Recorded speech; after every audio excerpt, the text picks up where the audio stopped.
When I got demobbed from the army, they were looking for recruits anyway.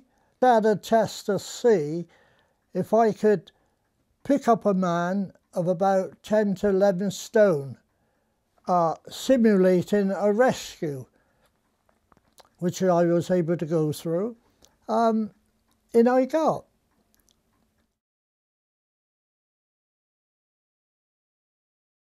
We used to do long hours. I think it was 96 hours when we worked then. And we were allowed to get our heads down when we were on night shift for the simple reason that you may as well rest instead of staying up and getting tired. Then you had your fire boots, leggings, all by the bed. And we were up and down the poles and out in about 5 minutes. And away we went. We had her inspector of fire services coming around testing us, all lined up in the yard doing drills and that. If you recollect, at Bridewell they still got the drill tower, and they got these openings to represent windows. We had what's known as a hook ladder. Now the object was, you started off, you hooked the ladder over this sill. If an escape couldn't get in to rescue anybody, you went up the ladder, and then your mate below put up another one.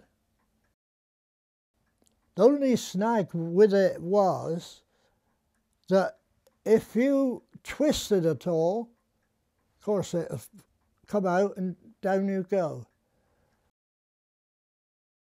It was used in the drill, but never used on a job at all.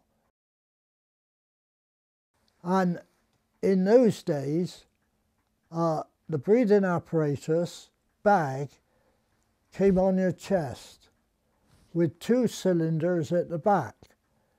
And that would last you about an hour.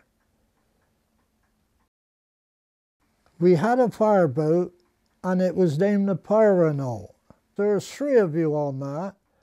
There's 1 in the engine room, and then the coxswain himself who was on the wheel, and the fellow who tied up once you pulled in, and you know, got ready with the hose to get on the ship or whatever it was.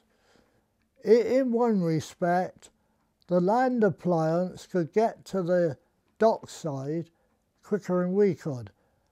Our main advantage was we were a floating tank to supply all the water they needed. Now when we got to not Bristol Bridge, a swing bridge, you had to take the wheel off to get under. And of course, in place of the wheel, there was bars, and you worked the bar like that. And then once you were under, you could put the wheel back on and continue on your way. The Pyronaut's still in the docks. And anyway, that went down to the Avonmouth Fire at the time.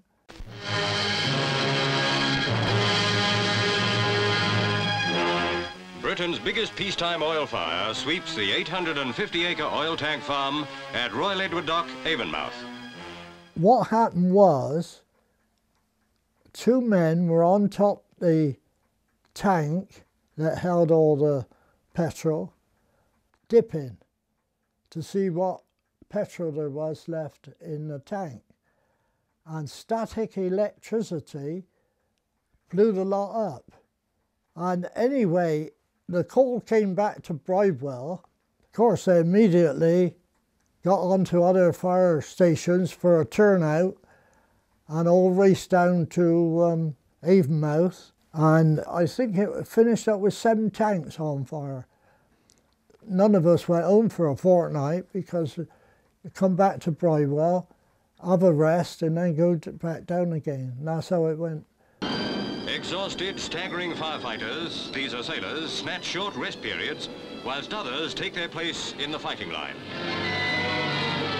They used foam to put it out, so no oxygen gets in and puts the fire out. And of course we had people from South Wales and the army come up to help us with the job, and that was my biggest job.